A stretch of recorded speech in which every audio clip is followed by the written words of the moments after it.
வீடு திறந்ததுக்கு யாரையுமே காணோம் வீட்டுக்குள்ள. எங்கே போச்சு இந்த கோமதி அக்கா? எக்கோ கோமதி அக்கா, எக்கோ, யாரையுமே காணோம். கொஞ்ச நேரம் உட்காரலாம், வராங்களா இல்லையான்னு பார்க்கலாம். இந்த பசங்க டிவி ரிமோட் எங்கே வச்சுதுங்கன்னு தெரியலையே. டிவியாவது பார்க்கலான்னு பார்த்தா காணுமே. டிவி போடணும் என்ன, நம்மளே டிவியாக மாறிக்க வேண்டியது தான். ஃபஸ்ட்டு செய்தியிலேருந்து ஆரம்பிக்கலாம்.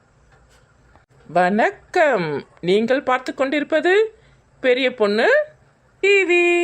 முதலில் செய்திகள் வாசிப்பவர் உங்கள் பெரிய பொண்ணு. வெங்காய விலை கிடுகிடுவென சரிந்தது.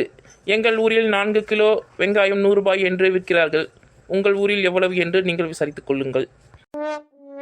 பூண்டின் விலை சரசரவென்று உயர்ந்துள்ளது.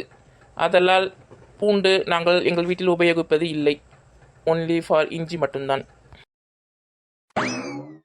எங்கள் வீட்டில் அருகில் இருக்கும் கோமதி அக்கா என்பவர் அவரது வீட்டை திறந்து போட்டுவிட்டு எங்கு சென்றார் என்று தெரியவில்லை. அவரை தேடிக்கொண்டு இருக்கிறேன். நீங்கள் யாராவது பார்த்தீர்கள் என்றால் வீட்டிற்கு வர சொல்லவும். கொஞ்சம் அமைதியாங்க. நேயர்களே, சற்று முன் கிடைத்த தகவல் படி இந்த வீட்டின் உரிமையாளரான கோமதி அவர்களோட வீட்டை தேடி வந்து விட்டார். இத்துடன் இந்த செய்தியை முடித்துக் கொள்ளலாம் என்று நினைக்கிறேன். செய்திகள் முடிவடைந்தது. நன்றி, வணக்கம். மீண்டும் இரவு 8 மணி செய்தியில் உங்களை சந்திக்கிறேன். இப்படிக்கு உங்கள் பெரிய பொண்ணு. நல்லா கேப்பீங்க. வீட்டு தந்து போட்டு எங்க போனீங்க? வந்து சுற்றி பார்க்குற யாரையும் காணும். வீட்டில் என்ன பண்ணுறேன்னு தெரியாமல் டிவி கூட ரிமோட் கூட காணும். அதுவும் இல்லாமல் உட்காந்து நானே செய்தி வாசிச்சுன்னு இருக்கேன். இந்த கொடுமை எங்கே நடக்குமா பாருங்க. இங்க பக்கத்துல தாண்டி போயிருந்தேன். சட்னி இது ஒச்சக்கல்ல வேறதுக்கு போனேன். வாங்கி வந்தீங்களா? இல்ல, வெங்காயம் தான் நிறைய இருக்கே. வெங்காய சட்னி அரைச்சலான்னு வந்துட்டேன். நல்ல விஷயம் தான். நீ என்ன விஷயமா வந்து உட்காந்துருக்கா? ஒன்றும் இல்லைக்கா, பொழுது போலன்னு வந்தேன் உங்ககிட்ட சும்மா கதை அடிக்கலான்னு. சரி, இங்கே வந்து கொஞ்சம் நேரம் உட்காருங்க, பேசிட்டு போகலாம். இருடி, இட்லி ஊற்றி வச்சிருக்கேன், சட்னி அரைச்சு சாப்பிடலாம்.